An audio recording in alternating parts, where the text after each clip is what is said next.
Dalam kebaikan juga gitu. Ketika kita baik jadi orang soleh, ternyata bawaan kita ingin dihormati. Dulu sebelum kita soleh itu ya kalau di majelis di belakang nggak tersinggung, nggak diperlakukan khusus, nggak tersinggung. Tapi setelah kita soleh, setelah kita kiai, setelah kita dosen, setelah kita rektor, kalau nggak duduk di depan tuh kayak nggak diregani. Itu ya termasuk mental-mental yang kurang baik kalau dalam ilmu tasawuf. Justru setelah kita terpelajar, malah permintaannya aneh-aneh. Padahal agama ini hanya mengajarkan wa ma umiru illa liya'budu wa mukhlishina lahuddin. Agama ini hanya mengajarkan kalau ingin jadi orang soleh yang ikhlas. Kalau ingin jadi dosen, ya dosen yang ikhlas. Kalau ingin jadi guru, ya guru yang ikhlas. Karena biaya ndak ikhlas itu mahal sekali. Dan kalau sudah mahal sekali ini negara bisa jebol, sistem sosial bisa jebol. Jadi ini hal-hal yang khas kiai, karena kalau yang kajian kampus saya yakin Pak Rektor, Pak Wakil Rektor, dan Pak Ketua Yayasan lebih tahu, anak-anak mahasiswa lebih tahu. Saya kalau ngaji di kampus memang kan cerita khas pesantren, karena justru ini saling melengkapi. Saya tidak berubah basi bicara ilmu khas mereka karena mereka lebih tahu. Kalau dalam bahasa Rasulullah SAW, antum a'lamu bi umuri dunyakum. Kamu lebih tahu tentang urusan yang kamu geluti.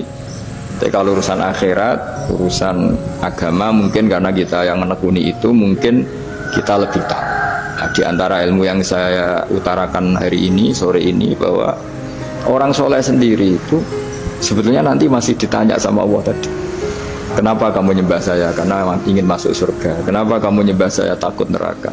Lalu kamu tidak hormat saya, kata Allah, ketika saya tidak bikin surga, tidak bikin neraka. Akhirnya mereka sadar bahwa ibadah itu harus murni karena Allah Subhanahu wa Ta'ala, bukan karena takut masuk neraka, juga bukan karena ingin masuk surga. Nah, sama seperti kita mencintai anak kita, yaitu sebagai karena anak kita. Jangan karena anak kita ringkeng satu, anak kita kumplot, lalu terus kita membiarkan anak kita saat ada anak kelas. Toh tetap anak kita.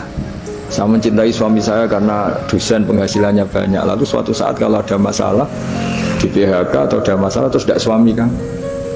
Makanya di sini agama itu sangat menyarankan kesejatian. Jadi dia suami kita, dia anak kita, apapun kondisinya.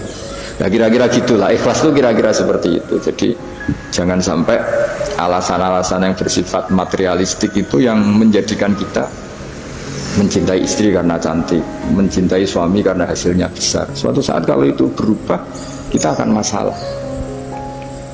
Di sini agama menyarankan ikhlas. Makanya semua kitab di khazanah kita dimulai bab niat.